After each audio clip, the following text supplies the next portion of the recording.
రాష్ట్ర ప్రభుత్వానికి రాజ్యాంగం ప్రకారం గవర్నర్ అధినేతగా ఉంటాడు. గవర్నర్ తనకు పాలనలో సహకరించడానికి ముఖ్యమంత్రిని, ఆయన సలహాపై మంత్రులను నియమిస్తారు. పరిపాలన అంతా గవర్నర్ పేరు మీదుగా జరుగుతుంది. ప్రభుత్వం ఇచ్చే ఆదేశాలన్నీ బై ఆర్డర్ ఆఫ్ గవర్నర్ అని వెలువడతాయి. గవర్నర్కు విశ్వాసం ఉన్నంతకాలం ప్రభుత్వం పరిపాలనలో కొనసాగుతుంది. దీని ప్రకారం అర్థమయ్యేది ఏమిటి? గవర్నర్ సర్వశక్తిమంతుడు. గవర్నర్ తలుచుకుంటే ఏమైనా చేయవచ్చు. కానీ వాస్తవంలో అలా జరగదండి. ఎందుకంటే మనది ప్రజాస్వామ్య వ్యవస్థ. ప్రజాస్వామ్యంలో ప్రజలు ఎన్నుకున్న ముఖ్యమంత్రిదే అత్యున్నత స్థానం. ముఖ్యమంత్రిని నియమించేది గవర్నరే అయినప్పటికీ తన ఇష్టం వచ్చిన వారిని నియమించడం కుదరదు. ప్రజలచే ఎన్నిక కాబడిన శాసనసభ్యులు సమావేశమై తమ నాయకుడిని ఎన్నుకుంటారు. అతడిని మాత్రమే గవర్నర్ ముఖ్యమంత్రిగా నియమించాలి. మంత్రులను ఎంపిక చేసుకునే రాజ్యాంగ హక్కు, విచక్షణ సీఎంకు మాత్రమే ఉంటుంది. పేరుకు నియమించేది గవర్నరే అయినప్పటికీ సీఎం సిఫార్సు చేసిన వారిని మాత్రమే మంత్రులుగా గవర్నర్ నియమిస్తారు. మంత్రులు గవర్నర్ విశ్వాసం ఉన్నంత కాలమే పదవుల్లో ఉంటారనేది సాంప్రదాయమే అయినప్పటికీ వాస్తవంగా సీఎం ఇష్టం ఉన్నంత కాలం మాత్రమే పదవుల్లో ఉంటారు. ముఖ్యమంత్రి తలుచుకుంటే క్షణంలో ఎవరి పదవైనా ఊడుతుంది. ముఖ్యమంత్రిని రాజ్యాంగం ప్రకారం నియమించడమే తప్ప ఆయనను తొలగించే అధికారం గవర్నర్కు లేదు. శాసనసభలో మెజారిటీ అనుభవిస్తున్నంత కాలం సీఎంని రాష్ట్రపతి సైతం తొలగించలేరు. అది మన రాజ్యాంగం యొక్క గొప్పతనం.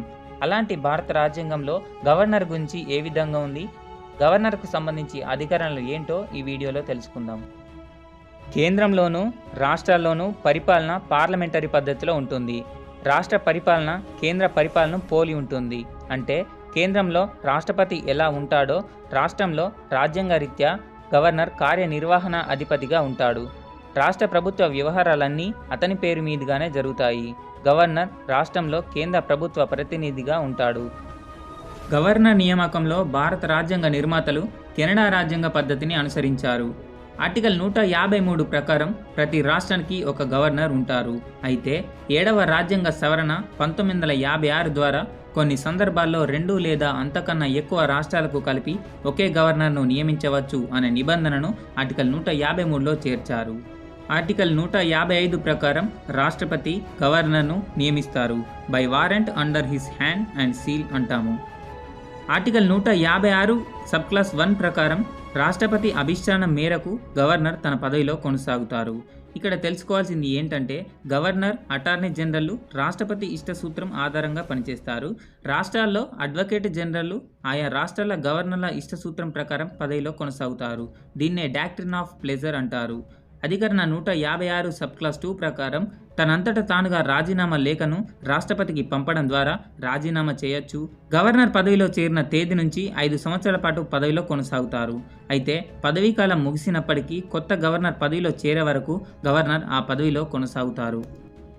మరి అలాంటి గవర్నర్ పదవి నుంచి గవర్నర్ను తొలగించవచ్చా అంటే తొలగించవచ్చు. ఆర్టికల్ 156 సబ్ క్లాస్ 1 ప్రకారం గవర్నర్ రాష్ట్రపతి ఇష్టం మేరకు పదవిలో ఉంటారని చెప్పుకున్నాం. అంటే రాష్ట్రపతి గవర్నర్ను తొలగిస్తారు.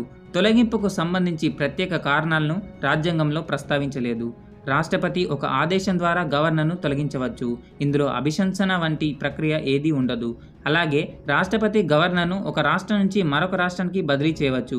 గవర్నర్ పదవీకాలం రాష్ట్రపతి అభిష్టం లేదా రాష్ట్రపతి విశ్వాసం మేర ఆధారపడి ఉంటుంది. కాబట్టి గవర్నర్కు పదవీకాల భద్రత లేదు. గవర్నర్ ప్రవర్తన సరిగా లేకున్నా, గవర్నర్ ఏమైనా అవకతవకలకు పాల్పడినా అవి రుజువైతే అతన్ని పదవి నుంచి తొలగించడానికి సుప్రీంకోర్టు బీపీ సింఘాల్ వర్సెస్ కేంద్ర ప్రభుత్వం కేసులో పేర్కొంది. కేంద్రంలోని అధికార పార్టీతో ఏకీభవించలేదన్న కారణంతో గవర్నర్ను తొలగించరాదని మరియు కేంద్రంలో అధికార పార్టీ మారినప్పుడు వేరే వ్యక్తులను ఆ పదవి ఇవ్వడానికి గవర్నర్లను తొలగించరాదని supreme court BP Singhal versus union of India కేసులో చెప్పింది. గవర్నర్గా నియమించాలి అంటే అతడు భారతీయ పౌరుడై ఉండాలి, 35 సంవత్సరాలు నిండి ఉండాలి అని ఆర్టికల్ 157 తెలుపుతుంది. ఆర్ఎస్ సర్కారియా కమిషన్ గవర్నర్ నియామకంలో కొన్ని సూచనలను, సాంప్రదాయాలను సూచించింది. అవి ఏంటో ఇప్పుడు చూద్దాం. గవర్నర్గా నియమించబడే వ్యక్తి ఏదో ఒక రంగంలో నిష్ణాతుడై ఉండాలి. తన సొంత రాష్ట్రానికి గవర్నర్గా నియమించకూడదు. అయితే వడయార్ బహదూర్, కరుణ్ సింగ్, ఉజ్జల్ సింగ్, హెచ్జి ముఖర్జీ తమ సొంత రాష్ట్రాలకు నియమించారు. గవర్నర్గా నియమించడానికి కనీసం 2 సంవత్సరాల ముందు క్రియాశీల రాజకీయాల్లో ఉండరాదు. గవర్నర్ను నియమించే సమయంలో రాష్ట్రపతి రాష్ట్ర ముఖ్యమంత్రిని సంప్రదించాలి. ఆర్టికల్ 158 ప్రకారం గవర్నర్గా నియమించబడే వ్యక్తి కొన్ని షరతులకు లోబడి ఉండాలి. అవేంటంటే గవర్నర్గా నియమించబడే వ్యక్తి లోక్సభ లేదా రాజ్యసభ లేదా రాష్ట్ర శాసన సభ్యుడై ఉండరాదు. ఒకవేళ పార్లమెంటు లేదా రాష్ట్ర శాసనసభలో సభ్యుడిగా ఉన్న వ్యక్తిని గవర్నర్గా నియమించబడితే అతను గవర్నర్గా పదవీ బాధ్యతలు స్వీకరించిన రోజు నుండి అతడి పార్లమెంటు సభ్యత్వం లేదా రాష్ట్ర శాసన సభ్యత్వం రద్దవుతుంది. అంతేకాకుండా governor షిల్ not hold any other office of profit అంటే గవర్నర్గా నియమితుడైన వ్యక్తి మరే ఇతర ఉద్యోగం లేదా వ్యాపారం చేయరాదు. గవర్నర్కు ఇచ్చే జీతభత్యాలు ఇతర సౌకర్యాలను పార్లమెంటు ఒక శాసనం ద్వారా నిర్ణయిస్తుంది. మరి ఇందాక చెప్పుకున్నట్లు 7వ రాజ్యాంగ సవరణ 1956 ప్రకారం 2 లేదా అంతకన్నా ఎక్కువ రాష్ట్రాలకు కలిపి ఒకే గవర్నర్ నియమించవచ్చు. మరి ఇలాంటి సందర్భాల్లో తన జీతభత్యాలు ఎలా ఉంటాయి అంటే ఒక వ్యక్తి 2 లేదా అంతకన్నా ఎక్కువ రాష్ట్రాలకు గవర్నర్గా నియమితుడైనప్పుడు అతడికి చెల్లించవలసిన జీతభత్యాలను ఆయా రాష్ట్రాలు సంయుక్తంగా చెల్లించవలసి ఉంటుంది. అయితే ఆ జీతభత్యాలను ఏ నిష్పత్తిలో చెల్లించాలో రాష్ట్రపతి నిర్దేశిస్తాడు. గవర్నర్ పదవిలో కొనసాగినంత కాలం అతని జీతభత్యాలను తగ్గించరాదు. గవర్నర్ జీతభత్యాలు రాష్ట్ర సంఘటిత నిధి నుంచి చెల్లించబడతాయి. ఆర్టికల్ 159 ప్రకారం గవర్నర్గా నియమించబడిన వ్యక్తి పదవిలో చేరే ముందు ఆ రాష్ట్ర హైకోర్టు ప్రధాన న్యాయమూర్తి సమక్షంలో కానీ లేదా అతను లేని పక్షంలో సీనియర్ హైకోర్టు న్యాయమూర్తి సమక్షంలో కానీ పదవి స్వీకారం చేయాలి. గవర్నర్గా నియమించబడిన వ్యక్తి గవర్నర్గా తన విధి నిర్వహణలో విశ్వాసబద్ధంగా వ్యవహరిస్తానని, తన శక్తి మేరకు రాజ్యాంగాన్ని చట్టాన్ని సంరక్షిస్తానని, రాష్ట్ర ప్రజల సేవకు అభ్యున్నతికి అంకితమవుతానికి దైవ సాక్షిగా మనస్సాక్షిగా ప్రమాణం చేస్తాడు. గవర్నర్కి ఉన్న అధికారాలలో కొన్ని అధికారాలు శాసనాధికారాలు. ఆర్టికల్ 168 ప్రకారం రాష్ట్ర గవర్నర్ శాసనసభలో అంతర్భాగమే కానీ సభ్యుడు కాదు. అదే కేంద్రంలో రాష్ట్రపతి పార్లమెంట్లో సభ్యుడిగా ఉంటాడు. శాసనసభలో అన్ని ప్రక్రియలు గవర్నర్తో ముడిపడి ఉంటాయి. ఆర్టికల్ 174 ప్రకారం రాష్ట్ర గవర్నర్ రాష్ట్ర శాసనసభను నిర్ణీత కాలంలో సమావేశపరుస్తారు. దీన్ని సమన్స్ అంటారు. ఒక్కొక్క సమావేశం ముగిసిన రోజు నుంచి తిరిగి సమావేశమయ్యే మొదటి రోజు మధ్య 6 నెలలకు మించి ఖాళీ లేకుండా సమావేశాలు ఏర్పాటు చేస్తాడు. రాష్ట్ర గవర్నర్ శాసనసభను వాయిదా వేస్తాడు. దీన్ని ప్రోరోగ్ అంటారు. అదే రాష్ట్ర శాసనసభను రద్దు చేయడాన్ని డిజాల్వ్ అంటారు. ఆర్టికల్ 175 ప్రకారం శాసనసభలో కానీ లేదా శాసన పరిషత్తులో కానీ లేదా ఉభయ సభలను కలిపి సమావేశపరిచి కానీ ప్రసంగించే అధికారం గవర్నర్కి ఉంటుంది. శాసనసభలో చర్చించబడుతున్న పెండింగ్ బిల్లు గురించి కానీ లేదా మరేదైనా అంశం గురించి కానీ శాసనసభ లేక శాసన పరిషత్తుకు గవర్నర్ సందేశాలను పంపవచ్చు. అప్పుడు సభ ఆ సందేశాన్ని పరిగణలోకి తీసుకొని చర్చించవలసి ఉంటుంది. ఆర్టికల్ 176 ప్రకారం సాధారణ ఎన్నికల అనంతరం ఏర్పడే మొదటి సమావేశంలోనూ ఆ తర్వాతి ప్రతి సంవత్సరం జరిగే మొదటి సమావేశంలోనూ గవర్నర్ ప్రసంగించి తీరాలి. ఒకవేళ శాసన పరిషత్తు ఉన్నట్లయితే ఉభయ సభలను కలిపి సమావేశపరిచి ప్రసంగించాలి.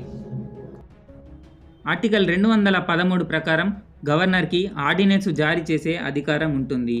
ఇంతకీ ఆర్డినెన్స్ అంటే ఏంటో ఇప్పుడు చూద్దాం. ఒక రాష్ట్రంలోని శాసనసభ సమావేశాలు జరగని సమయంలో కానీ లేక శాసనసభ శాసన పరిషత్తు ఉన్న రాష్ట్రాల విషయంలో ఆ 2 సభలు సమావేశంలో లేని సందర్భంలో కానీ ఏదైనా ఒక అంశంను సంబంధించి తక్షణ చర్య తీసుకోవాల్సిన అవసరం ఏర్పడ్డప్పుడు అటువంటి సందర్భంలో ఆర్డినెన్స్ జారీ చేసే అధికారం గవర్నర్కి ఉంటుంది.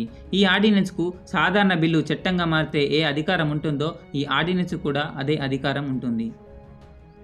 కానీ ఈ ఆర్డినెన్సు తిరిగి శాసనసభ సమావేశంలో వచ్చినప్పుడు ఆమోదించాల్సి ఉంటుంది. ఆర్టికల్ 161 ప్రకారం గవర్నర్కు కొన్ని న్యాయాధికారాలు ఉన్నాయి. ఒక రాష్ట్ర కార్యనిర్వాహక అధికార పరిధిలోని అంశాలకు సంబంధించి న్యాయస్థానాలు విధించిన శిక్షలను తగ్గించవచ్చు లేదా మార్పు చేయవచ్చు లేదా రద్దు చేయవచ్చు. శిక్ష అమలు కాకుండా వాయిదా వేయవచ్చు మరియు క్షమాభిక్ష కూడా పెట్టవచ్చు. అయితే గవర్నర్కు మరణశిక్షను రద్దు చేసే అధికారం లేదు. అయితే మరణశిక్షను వాయిదా వేయడం కానీ దీన్ని సస్పెండ్ అంటారు. శిక్షను తగ్గించడం కానీ రెమిట్ అంటారు. లేదా మరణశిక్షను వేరే శిక్షగా మార్పు చేయడం కానీ దీన్ని కమ్యూట్ అంటారు. గవర్నర్కి ఈ అధికారాలు ఉంటాయి. గవర్నర్ న్యాయాధికారాలు ఆ రాష్ట్ర భూభాగానికి మాత్రమే పరిమితం అవుతాయి. సైనిక కోర్టులు ఇచ్చిన తీర్పులలో శిక్షలలో గవర్నర్కి జోక్యం చేసుకునే అధికారం లేదు. ఇది ఫ్రెండ్స్, ఇటీవల తరచుగా వార్తల్లో నిలుస్తున్న గవర్నర్ యొక్క పదవి గురించి, రాజ్యాంగంలో అతని గురించి తెలుపుతున్న అధికారాల గురించి. మరికొన్ని అంశాలతో మరో వీడియోలో కలుద్దాం. అంతవరకు సెలవు. Bye bye.